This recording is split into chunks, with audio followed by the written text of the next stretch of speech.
le Barça est en train de préparer un séisme total dans son effectif. Pendant que Flick pousse Jules Koundé vers la sortie de son propre poste, le club vient de lâcher une troisième offre de 70 millions d'euros pour un joueur et débloque en même temps le retour d'un latéral que tout le monde pensait perdu. Résultat, 3 décisions, un seul et même été, et un vestiaire qui pourrait bien exploser avant même le début de la saison. Je vous explique tout.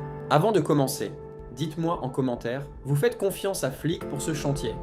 Ou vous pensez qu'il est en train de tout compliquer? Abonnez-vous si ce n'est pas déjà fait, ça m'aide énormément à faire vivre cette chaîne. Commençons par la décision la plus polémique. Hansi Flick prépare un changement majeur dans l'utilisation d'Eric Garcia. Depuis son retour de la Coupe du Monde, l'Espagnol est de plus en plus utilisé au poste d'arrière droit à l'entraînement et il est désormais envisagé comme une solution prioritaire à ce poste. Et attention, ce n'est pas un hasard.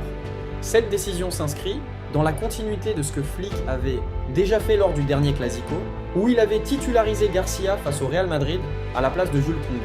Pour l'entraîneur allemand, Garcia possède la polyvalence et les qualités qu'il recherche. Mais soyons honnêtes, mettre un défenseur central formé à ce poste devant un latéral international français, ce n'est pas anodin. Est-ce que Flick est en train de perdre confiance en Koundé? Et pendant que cette question agite les supporters, le club avance en parallèle sur un tout autre dossier explosif.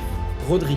Le FC Barcelone pousse fort pour boucler l'arrivée du milieu espagnol et selon les informations de Sport, le dossier est entré dans une phase particulièrement concrète. Rodri est désormais en contact direct et quasi quotidien avec plusieurs internationaux, espagnols présents en Catalogne, preuve de son envie personnelle de voir l'opération aboutir rapidement.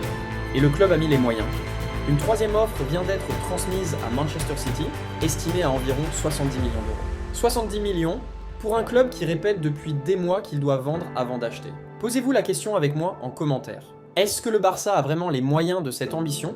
Ou est-ce qu'on fonce droit vers un nouveau clash financier? Et comme si ça ne suffisait pas, un troisième dossier vient d'être débloqué. Il y a encore quelques semaines, le retour de João Cancelo au FC Barcelone semblait quasiment bouclé avant que les négociations avec Al Hilal ne viennent tout retarder. Le latéral portugais, toujours lié au club saoudien jusqu'en 2027, devait trouver une solution pour mettre fin à son contrat avant de pouvoir retrouver la Catalogne. Bonne nouvelle pour le joueur, ce blocage semble en train de se résoudre. Et Hansi Flick, justement, compte sur lui. Alors récapitulons.